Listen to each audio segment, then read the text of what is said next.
Okay, I believe we're live. Today we are joined by Abbie and Jonathan. And Abbie, do you have you don't have a YouTube channel, do you? You don't seem familiar to me.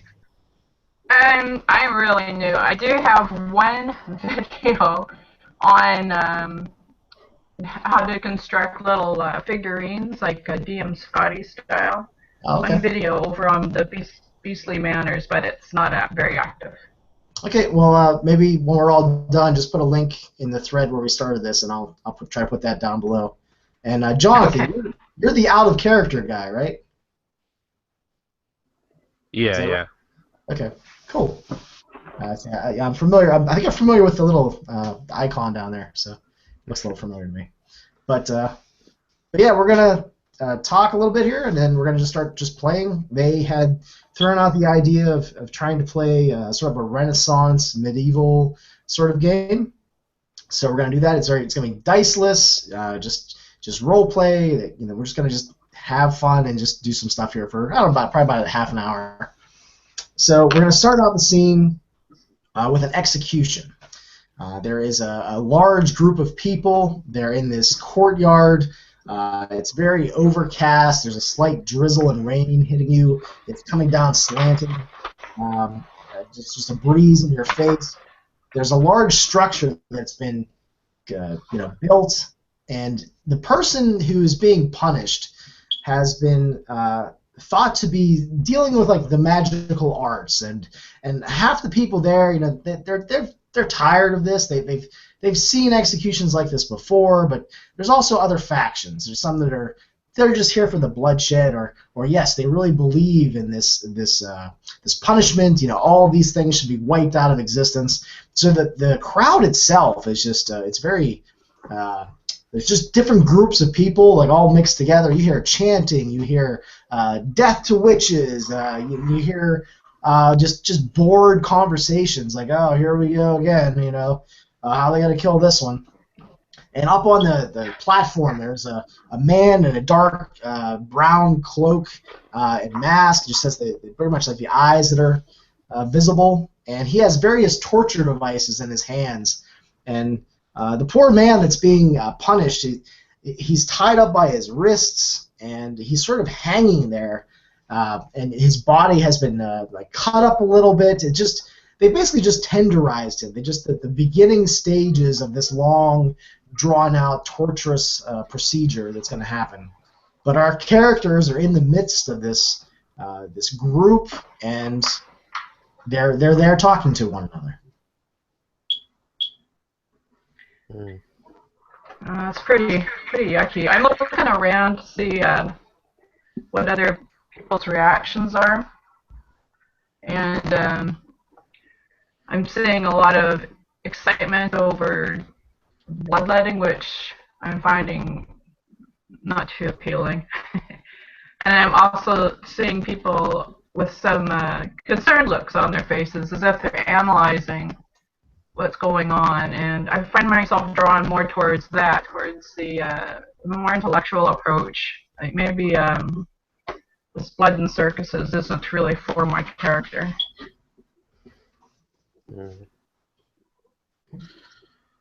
So Vincent just kind of stares at the show that's been going on, and he tries really hard not to take in the crowd.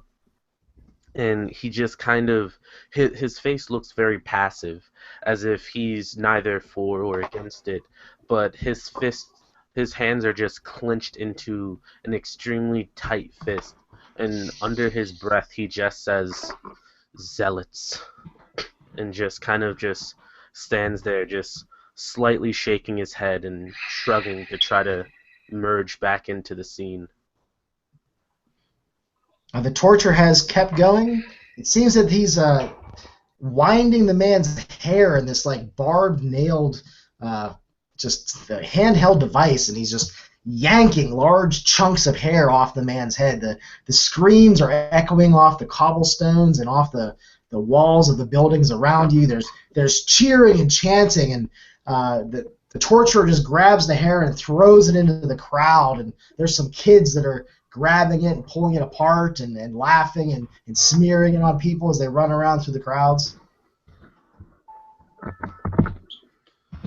Okay, you see a man. He's dressed kind of like in a roguish attire. You guys know him as Victor, the illusionist. And at this moment, he always calls his tricks more like tricks. And a lot of them are sleight of hand tricks. Some of them are actual illusion magic. But he keeps a low profile, and even though, he's a pretty selfish guy, so he does not get involved with since I guess magic is now is banned in this world, out of character. It is and it isn't. It's becoming, I don't know. In this little area right now, it definitely is. But in the crowd themselves, some people aren't. I'm keeping a low profile. I'm trying to doing like kind of the I'm not cheering on, but I'm just at the back, like just playing around with with my dagger. Yes, you're hanging out with your two associates who are right now witnessing what's happening. But yeah, you're all standing there. So do we know the actual crimes that the victim has been accused of? Off to the right, you see a scroll nailed to a post. The first one is turned a woman into a disgusting corpse. That was the first one. The second one is magical tomes were discovered upon their person. And third one, the neighborhood has not had a good harvest in 3 years.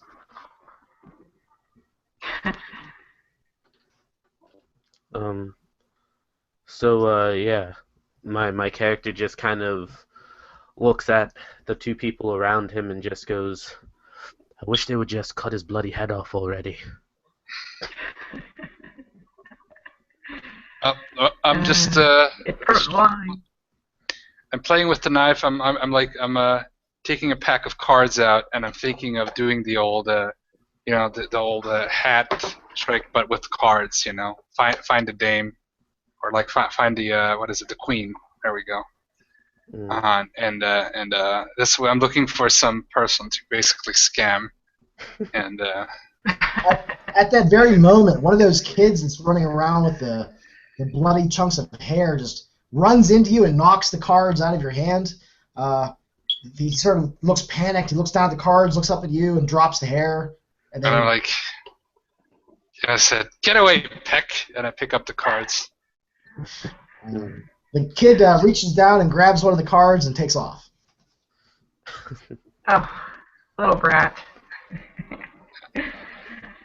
Do we know the person on the... I do a little spell, like without just a little thing, so it looks like there's a big scary monster in front of the kid.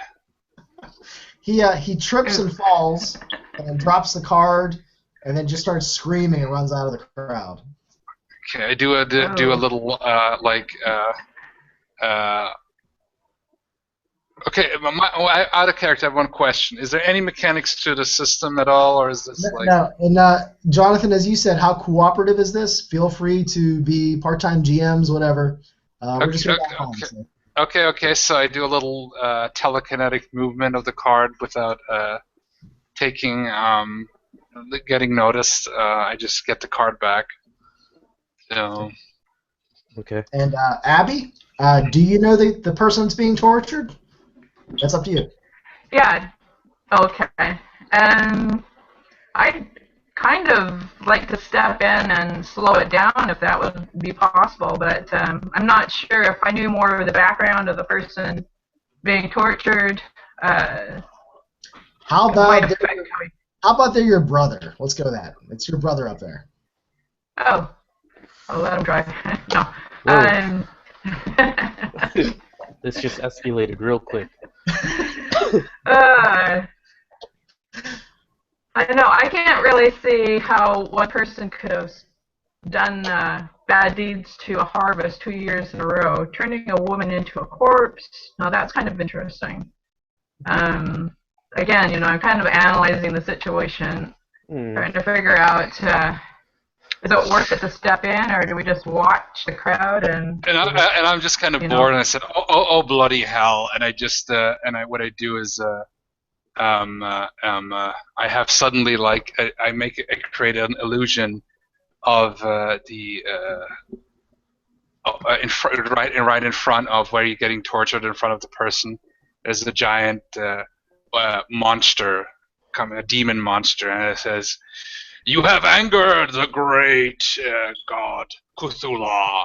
Cthulhu will have your souls," and it has big tentacles, and it has multiple heads, and it's like literally out of one of the books I have once looked at, and it's like fire, brimstone, everything, and as they do that, the guy who's torturing him, I just casually kind of flick the knife as they're panicking. I flick the knife telekinetically into the guy's head. Then I moved towards to start freeing him towards the guy. Victor moves silently. So Okay. All right. Well, yeah.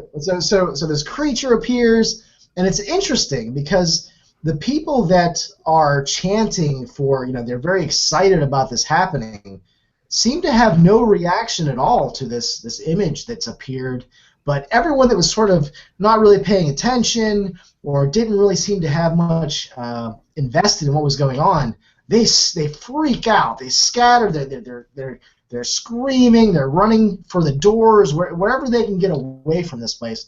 But the people that are chanting, "Yeah, kill him, kill him," they don't seem to be affected at all. The torturer himself, however, has this wide-eyed sort of look, and he's staring down above the creature. But that's right, you said the dagger.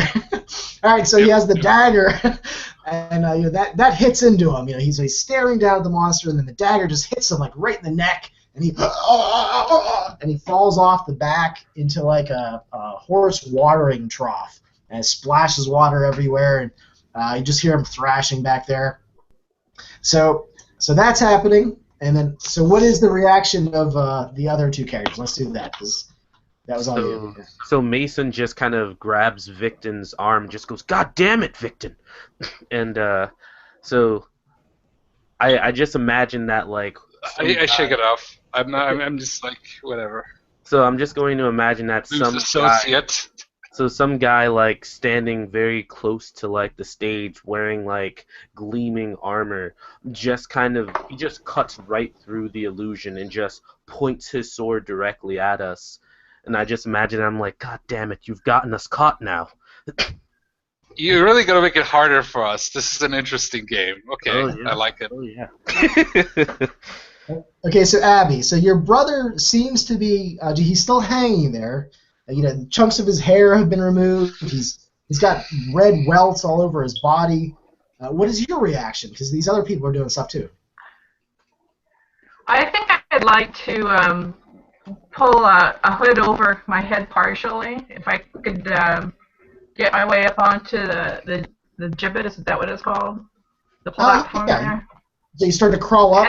And I'll just walk up as if it was intended. I'm going to try to convince them these are not the droids you seek, kind of thing. And I'll say something like, "The hanging has been postponed. We're going to remove him back to the jail cells for the time being while we clear this up." The men that are cheering, and the women and the kids, it's mostly the kids actually. They're like, "Yeah!" They're like, "Boo! Boo! Kill the witch! Kill him! Rip his face off!" Yeah, that's not going to be a popular decision. I'm sliding my arms through my brother and trying to help him to stand while this is going on, and trying to lead him off slowly, but not too fast, because I know people will jump in. And I'll kind of point to the executioner and say, "Well, we have to get a new executioner. We've got to do the paperwork." There's always paperwork. And I'm moving over to the platform's edge. You hear a loud, booming voice. stop! There's a man in just gleaming armor. He looks like he had like an entire village polish it last night. He's just standing there and he just looks so angry. He's like, what are you doing? What are you doing over there? I moved the knife telekinetically out of the torturer, and it just flies literally into where it finds the in between where the helmet is and the neck part, and it finds the thing. Like it takes a little bit. Like what I did. This is what happens. Like he says, "What are you doing?" He's a little angry and shit, and I just like do this like whoop, and it like goes back. I'm like, and it goes in there right into his neck. I turn invisible. I run towards the brother, and I take out my and then I hide into a corner and I start lockpicking the locks. Oh. And I'm just like, He falls over into the mud. The people that were chanting are just looking, and they're just backing up, and they're making the sign of the cross as they back up into the corner. Okay. I'll make the sign of the cross as well, and tug on my brother, and head down into the crowd. I'm not sure how quickly he can move. He's badly beaten, and I was kind of like, go along with it. Just come on. He's dragging his feet. He's leaning onto you. You're getting blood all over your side.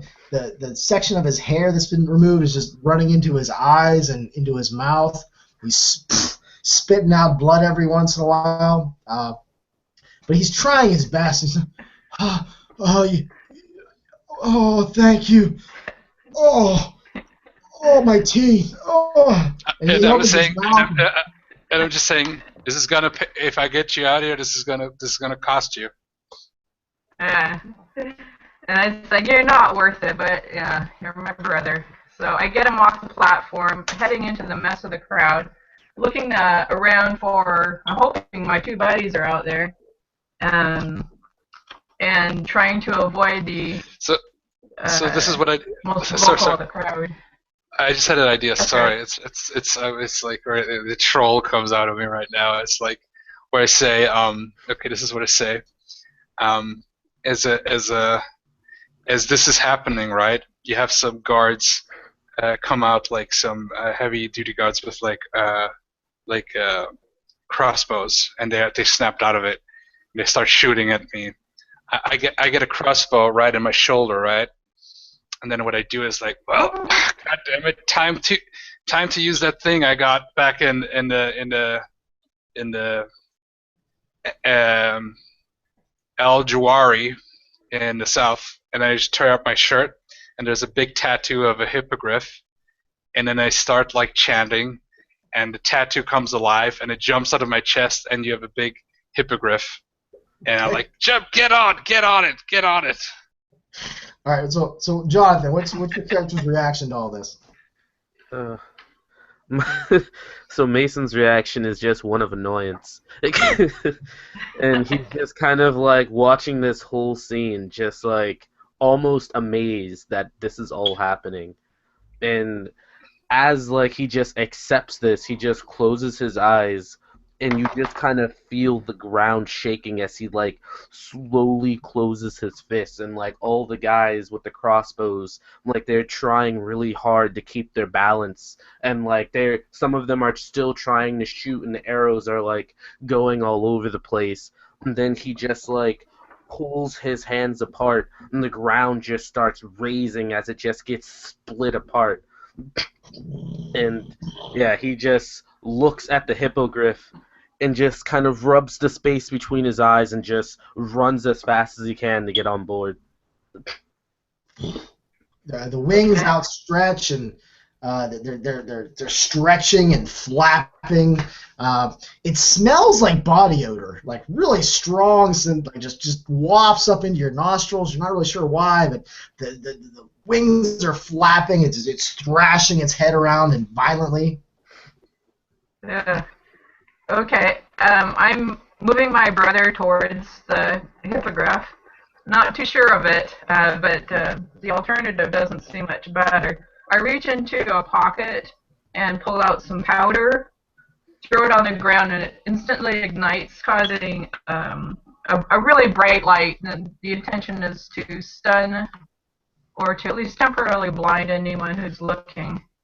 It causes no lasting damage. Everyone in the crowd that was just... And then I head towards the hippogriff. Yeah, they're just staring at you. They just, they shy their eyes away. They block their eyes. The light and the wings and the powder is everywhere. The ground is shaking. You all climb onto the back of this enormous creature that emerged from the chest of one of your associates. It starts to flap its wings harder and take to the sky. It's about the size of a big horse, so just saying. It's the one where it's like the horse. Hold, 1, 2, 3, 4 of us. So there's 4 of us on the hippogriff. And it takes off, all right? Well, it's... would we all fit on there? So, It started out the size of a horse, but as its wings flap, it gets larger. Yeah. Well, how convenient. You see some of the townsfolk die. No. Can I counter that? Because I want to counter that. It's the size of a horse, so I'm saying that I tell to Abbie, right? Abbie. To Abbie's character, basically. Or is that your character name? Sorry. Like, I didn't give it a name. I wrote it in Harrietta. This seems like a common name for that era. Harrietta. Okay, Harrietta. So I tell Harrietta to, like, okay, get on there with your brother. I don't know. What do you think? One person lying, one person sitting. Could one more person sit on the big horse? I think Mason would just agree with you and just like take you by the shoulder and just jump with you into the crater. Because this thing is like, I got a second bolt into me. I'm like, ugh, okay, I guess this is where the plan C comes in. But this is my last plan. So I look at my backpack and I take out the rug and I'm looking at Jonathan, your character. What was your Mason, right? Yeah. So I'm like I just put out the rug and I slap the hippogriff's ass, so it's basically just will fly up, like, and hold tight on that, and I throw down the rug, and I just kind of fall on it, and it's like, get on the rug. Yeah, just both of us just barely fit on it, and then I start doing the command word, which is Alakazam, and it starts the rug starts going up. And we're still being shot at, and I'm like really wounded, and I'm holding my wound. I'm like, damn it! I knew this was a bad idea. The crossbow bolts are flying. There's a hippogriff. There's a flying carpet, and you take to the sky. You see, like the rain is still coming down in sheets. It's very cloudy and dark. It seems like with all this magic going on, that you look below you, and there are some people that are just lying on the ground, and they appear to be dead. You're not really sure why that is, but... I call back my knife into my sheath just quick. This is the last thing before I pass out from the pain, just lying on the rug. So. What was the last thing you did? I'm sorry. I call back my dagger into my sheath telekinetically, and then I pass out on the rug with like 3 bolts in me. Okay. Ooh. Okay, so... He's not doing well. And my brother isn't either, so I'm hanging on to him. He's sliding around. You know, his balance isn't good. His head's been hit a few times. And the hippogriff flying through the air, it's hard enough to ride a horse that just runs along the ground. So I'm holding onto the mane of the horse and the hair of my brother, which keeps coming out in chunks. Oh. Where are we going? Yeah, where are we going?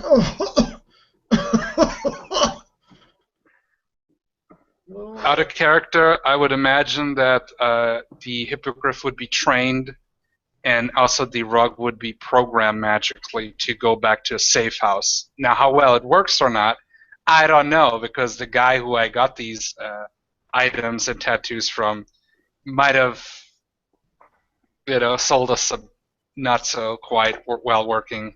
Yeah, well, you know that Malachar, he just isn't very trustworthy. But you got a good deal on him, so yeah, it was a good buy at the time. You were a little drunk, but so Yep. they start heading off into the distance. You're not exactly sure where they're going. They seem to be heading towards this dark patch of trees and woods on the outskirts of the village. Okay. You see some people in town. They're just looking up at you. It's been quite a spectacle today in the center of town. They got their money's worth. So I'm going to try pushing the hippogriff's neck forward and down, trying to convince it to go down, because my brother here is sliding, and I can see my friend is out of it. And I'm not entirely sure, but this tattoo horse that came out of his chest, I don't know if it's going to blink out when he passes out entirely. So I want to get down to the ground. Okay, so she's trying to do that. What's Mason's response to this? Mason is pretty much at the mercy of wherever this carpet is going. So, as long as he's on the carpet, he has only Victon really knows what's going on right now, and he's about to pass out. And Mason himself is, trying to fight back the blood that keeps coming from his nose. Okay, so you're trying to force the hippogriff down, and it's sort of thrashing its head around. And as it's doing that, bits of its flesh start to fall off, and you're leaving like a trail of stuff below you. It's almost like like your skin's flaking off. It's just a little bit faster than that. Just more big chunks of it. It's flapping its wings, and feathers are flying off. Some of the strings of the carpet are just shredding, and then just littering, and just like floating down in clumps of string. But the hippogriff does seem to be responding. It's going down. Okay, that's good. And I keep saying, good, down, and pushing it. I'm going to try some more powders and just something to cohese, make things stick together. And I'll just throw it at the hippogriff, hoping that it'll act like a glue, like a bandage to keep some of its parts together long enough to get our feet on the ground.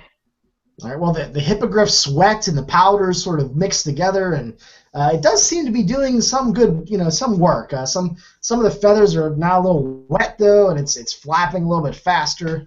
But yeah, it sort of lands / crashes into the ground about 20 feet away from the woods. So y'all sort of so that's happening. So what are you doing as that's going down?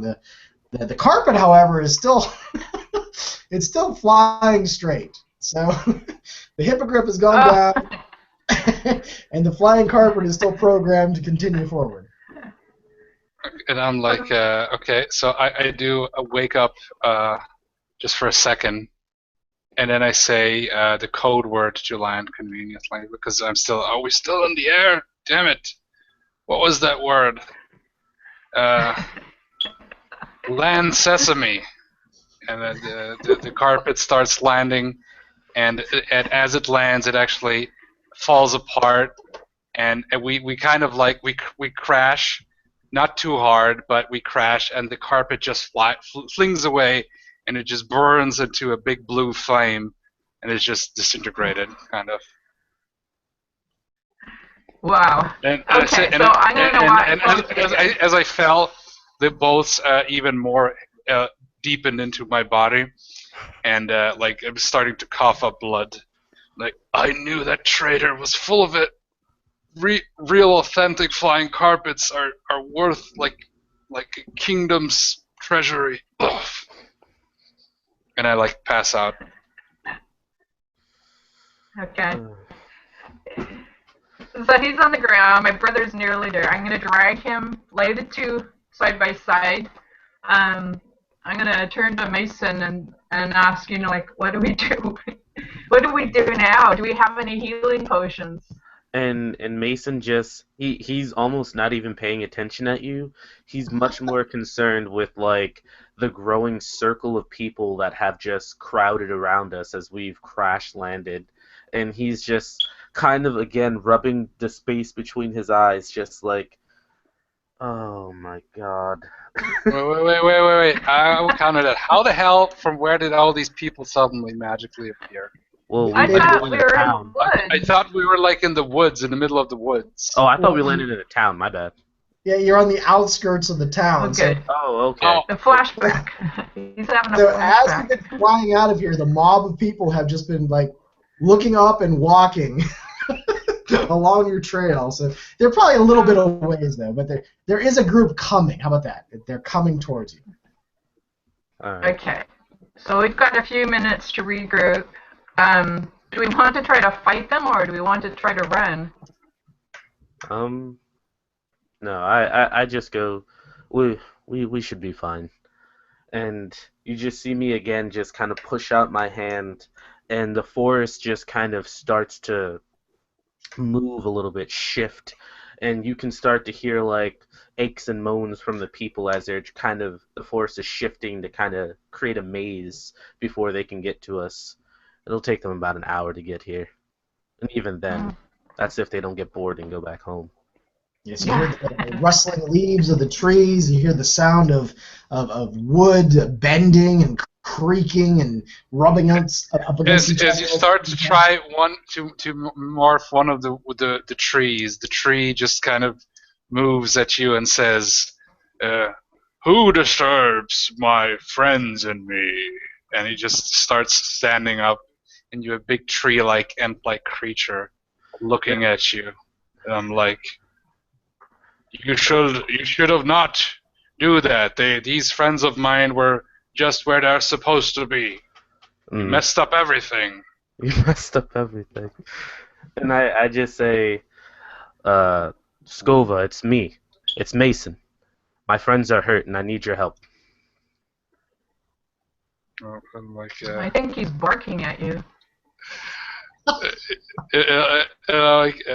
who is Skova? I don't know a Skova. And I go, come on, Skova, you can't forget your own name. I know you're old, but you're not that old. And as you start to see that this is not the same ant that you talked to, but he's a very close one. He looks very similar to the one that you talked to all these years ago, and it's like, oh, you mean Skova, the pine tree? Well, look at me. I might be also a pine tree, but to you, root walkers, we all look the same, don't we? And I'm pretty sure us fleshlings look just about the same to you. Well, I don't like Skova. I never did. He has too much dealings with you, root walkers. Sure. And you have a bunch of people that are coming into your forest right now. Are you more concerned with them or concerned with us? As long as the root walkers don't disturb my woods. Just then, you see a waft of smoke start to be blown in your direction. It seems like the townsfolk have started lighting up the woods. And Mason just doesn't even say anything. He just kind of and it's like, hum. I think the root walkers have gone too far this time.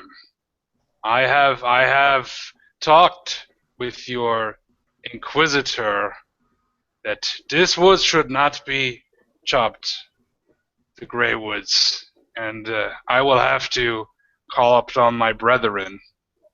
And he looks at and he basically talks to some birds. The birds fly away, and suddenly a couple of other trees stand up, and they start attacking the people. The villagers. Oh. Yep. Yeah, Mason just looks back to the group and goes, well, same result, I guess. I don't know. The villagers, they're obnoxious at times, but they're innocent of doing anything in this. They're being like squished and like torn apart and stuff. Some of the tree people are even eating them, you know. And I just go, well, you probably shouldn't light a living forest on fire. That seems kind of stupid. Yeah, you have like Let's go away from here. Come on. We have a distraction. Get us out of here before. Look, just go that way. Come on, let's get out of here. I just want to live. Basically, Victor is like pretty much. He's like, what the hell did you do, Grace? This was the end of the great, magnificent Victor. And Mason just kind of looks at Victon and just goes, "You were the one that started this." But then you remember this. He is my brother. This was supposed to, like, he owed Abbie's character a debt of life, you know, and they talked about this, and the plan fell through, and that's why he made this kind of haphazard escape and rescue attempt. Hey, don't talk bad about him. He got me out of there, so you all got me out of there. I appreciate it so much. Let's just keep going. Come on. I don't want to stay here anymore. I agree. We'll keep walking. Maybe we'll find a cabin or a cave or something. We can hide out. And Mason just leans down and puts his hand on Victon's chest, and just like you just see this green glow of healing magic, and he just goes, "Victon, stop being so melodramatic. Get up."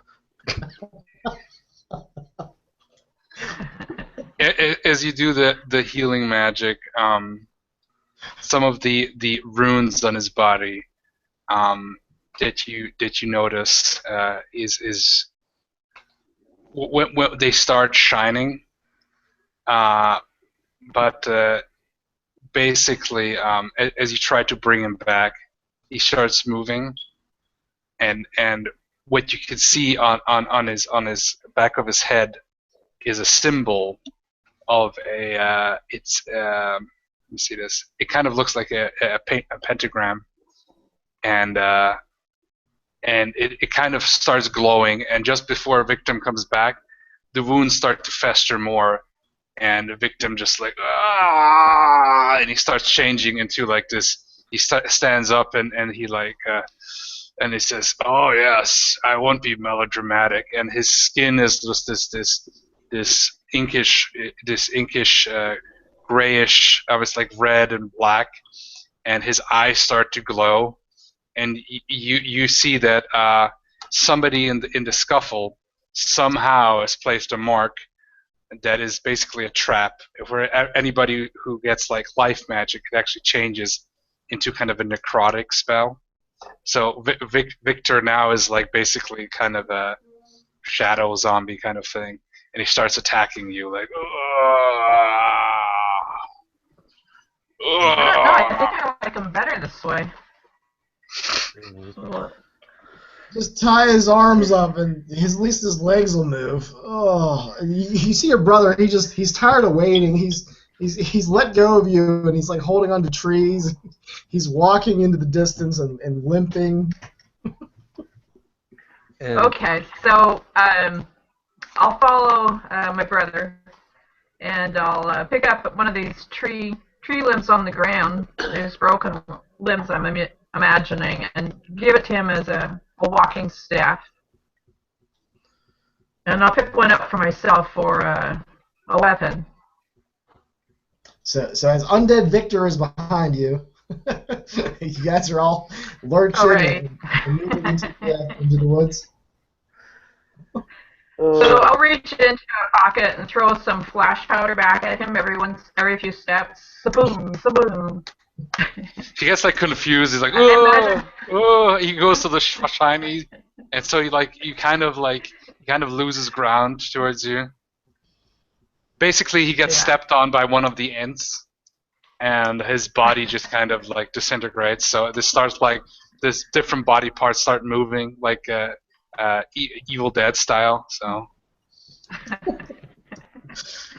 And I just go, "Well, that was definitely melodramatic. And I guess I just kind of start walking after the rest of them. All right. After a short time, you find yourself into a safe house where you can be hidden away from the world for a time to mend your wounds and injuries.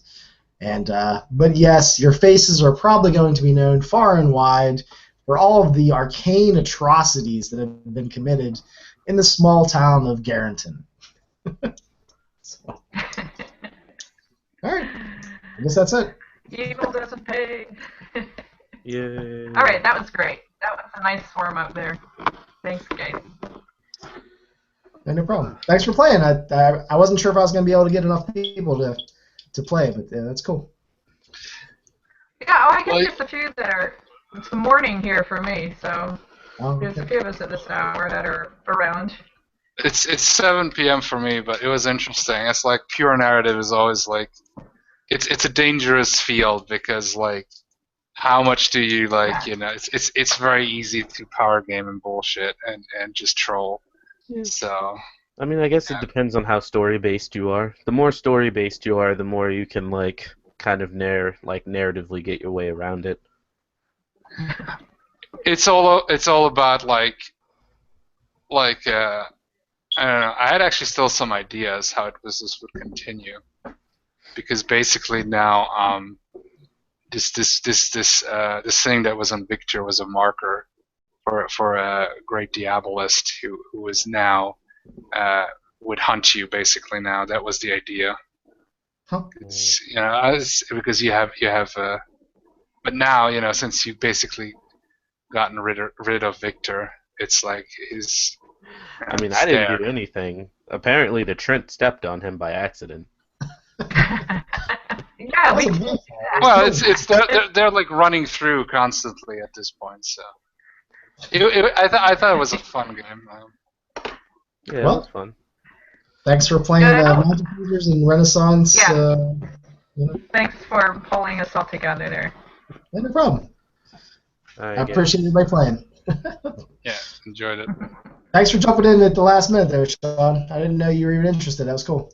It's like, whoa, here's Sean. Boom. Well, I always wanted. We never played actual game, so or did we? Like, I don't remember if we did. I don't think so. So yeah, this is a first. So. All right, guys. I got to get ready to go to work, but I'll catch you guys all later. It was fun. Thanks Talk to you later, Jonathan. Talk to you later, Abbie. Talk to you later, Tim. See you later, guys. Later.